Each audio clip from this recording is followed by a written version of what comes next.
Welcome to LC Screen Talk. My name is Larry, and this is my review of The Favorite.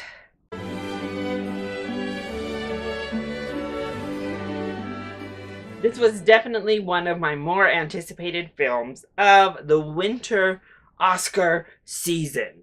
And of course, as we get closer to the big award stages, this film was gaining a lot of traction. It's piling on those nominations. The buzz is getting overwhelming with how loud it is. And honestly, I was already on board long ago. When I first saw the trailer for this film, I was on board. And as we've gotten more and more, I've just gotten more and more excited. So does it live up to such lofty expectation? Yes, I loved this movie. So let's go ahead and talk about the positives first. Huge accolades have been flowing everywhere about the performances in this film, and they are wonderful. The strongest in the film for me personally was Olivia Colman. I think she was so amazing in this movie. She pulls off the biggest, most genuine laughs of anyone in the film, but also she just brings so much to her character. And it was just a joy to watch her throughout the entire film. Every time she is on screen, there's just more to love about her performance. I thought she was stellar in this film. Then we have Emma Stone, who is also really, really good. She has the biggest outward transformation of our main characters, and it's wonderful to actually see her go from where she is at the beginning of the film and where we end up with her. And again, seeing very subtle, very slow, gradual, but deliberate change in her as we watch her transform is beautiful to see. Rachel Weisz also goes through quite the transformation in the film as well, and she has a lot more subtext than originally meets the eye. I think hers is a very sophisticated performance. It certainly is not the flashiest of the main trio, but maybe the most difficult to pull off. And she does it with ease. She's so good. All three of these leading ladies are fantastic. They play off of each other amazingly well and really help to bring so much to this film. But this script is near perfection. I think this is an amazing screenplay.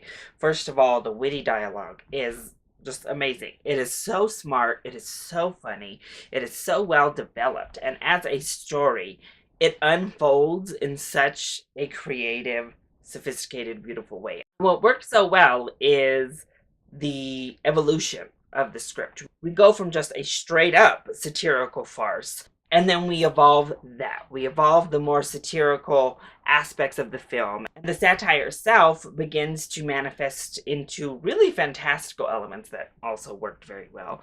And the metaphors really strike through in poignant ways. But we evolve from just a real funny satire of the upper class and the monarchy, the entire period piece setting, into a really emotional gut punch of an ending that I was not anticipating. And the groundwork is laid throughout the film. It's done so well. We have this tension building up throughout the film. Obviously, we have the core conflict between two of our characters over the third, the queen, that sets that tension early on. But the way it's directed and the way that it is slowly worked and molded throughout, it was beautiful. And it really made that ending land hard. I was shocked actually at how emotionally invested I was by the end and how much I had been drawn into the film. I left really just kind of blown away, if I'm being honest, and I think that ending is what really sold it as such a fantastic movie for me. Otherwise it would have been great because it was super funny and really fun to see the one percenters, if you will, poked fun at in this type of setting in a much more satirical, fantastical way. But it was that emotional connection that really ultimately sells this film as one of the best of the year. Also, the classical music that was selected for this film goes perfectly with what it is we're watching. It is a beautiful film to look at, and the costuming is absolutely stellar, which, of course, if you're going to do a period piece right, gotta get some great costumes. And some of these gowns in particular were just amazing. What doesn't work quite so well? Honestly, there's not much. The only thing I really was thrown off by in the film was the transitions.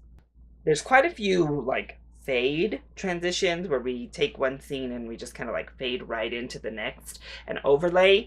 And I only liked when it was done once in the film, and that was the very last scene of the movie. And I didn't want this movie to end. I loved the ending that we got, but I did not want it to end there. I did know it was going to end there, though. You could tell that that was going to be it. But every other instance of transitioning throughout the film, it didn't really work for me. And some of the choices to make this feel satirical weren't my favorite. We had like the fish lens view a couple of times, and it never really worked for me, if I'm being honest. There's this little subset with Rachel Weisz's character outside of the royal castle that didn't quite work for me either. But really, this is a pretty solid film through and through. It's going to make you laugh, it's going to make you feel, it's going to make you think.